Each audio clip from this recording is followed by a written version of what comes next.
करके चोरी करने का काम किए और इसके बावजूद यहाँ सीबीआई जांच हुआ, जांच करके सारे चीज़ों को वापस लाने का काम किया।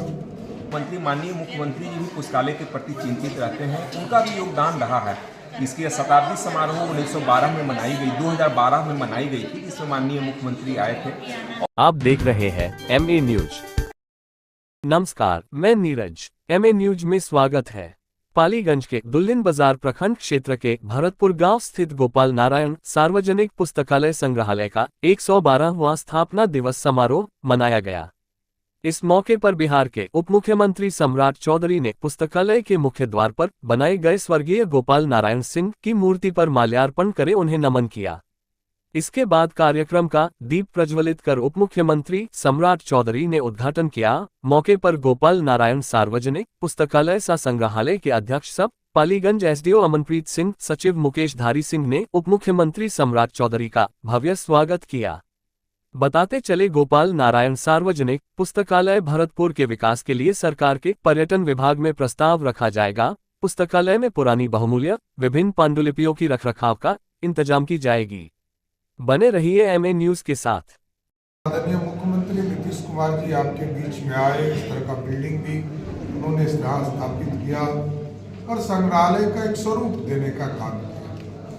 और जिस तरह मैं जब आया तो मैंने चीज़ों को देखना शुरू किया तो यह स्पष्ट दिखा कि सरकार लगातार चिंतित रही।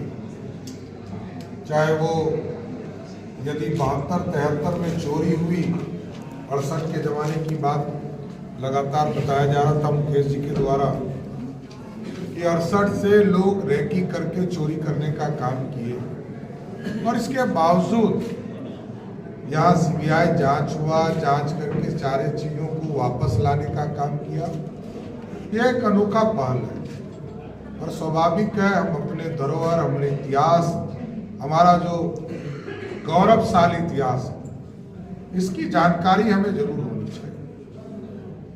देखिए, ठीक कहा जोगेंद्र जी ने, साहित्य की बात कहा,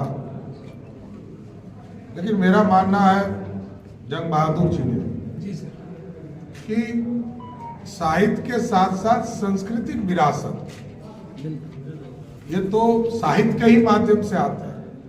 क्योंकि आज से 2000 वर्ष पहले क्या था, किस भाषा में बोलते थे, ये तो साहित्य के द्वारा ही पता चला। और जैसा हम लोग देख रहे थे, जितनी किताबें 100 वर्ष पहले की दिखने को मिली, लगभग सभी, कोई हिंदी नहीं था, कोई पारसियन था, कोई अरबियन था, कोई संस्कृत में था, कोई पाली था, इसी भाषा में उपलब्ध है।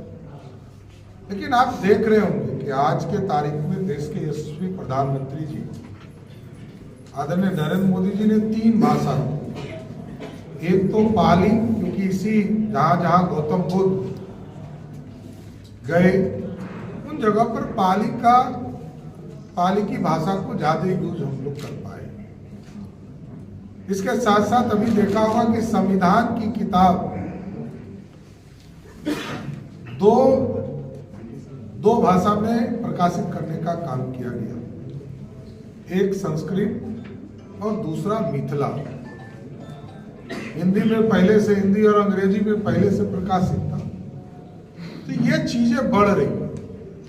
हमारे इतिहास को जानना भी चाहिए, इतिहास के लोगों को साहित्य के माध्यम से पहचानना भी चाहिए कि हमारे पूर्वज कैसे थे, हमारे पूर्वजों ने कैसे अपने जीवन यापन किए और हमारा गौरवशाली इतिहास क्या था। क्योंकि विरासत को जानना वही आत्म संतुष्टि भी देता है और आत्म बल भी देने का काम। लेकिन यह एक ऐतिहासिक पल है कि आज गोपाल नारायण जी के गोपाल नारायण सार्वजनिक पुस्तकालय में आने का मौका मिला। जैसा कि मुख्यमंत्री जी ने पहले भी इस पूरे पुस्तकालय की चिंता की है, सुरक्षा की चिंता की है, यहाँ बिल्डिंग बनाने का काम किया। लेकिन जैसा कि हमको अभी अनुमंडल पदाधिकारी और यहाँ के सभी साथीगण ने, मुकेश जी ने और प्रभात जी ने, सभी लोगों ने अपनी बातों को बताया कि इसको सरकार को पूर्ण रूप से टेक ओवर करके एक कॉरिडोर बनाना चाहिए। तो मैं माननीय मुख्यमंत्री जी से बात करके इसको पूरा कराने का काम करूंगा। और स्वाभाविक है,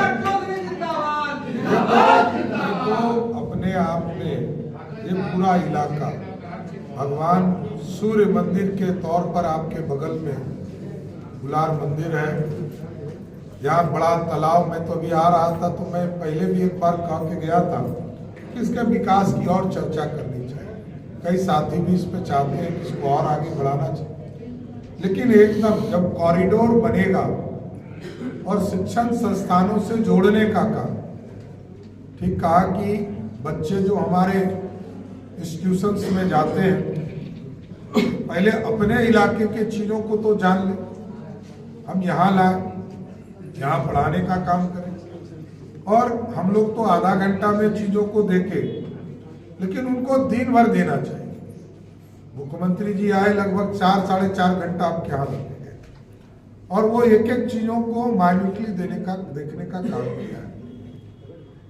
एकदम अस्वस्थ रहिए, मैं जरूर आपको, क्योंकि मेरा 3 बजे से भरतपुरा लाइब्रेरी में जहाँ पे सम्राट चौधरी उप मुख्यमंत्री जी आए, सर कैसा लगा आके उनका और क्या प्रोग्राम था आज?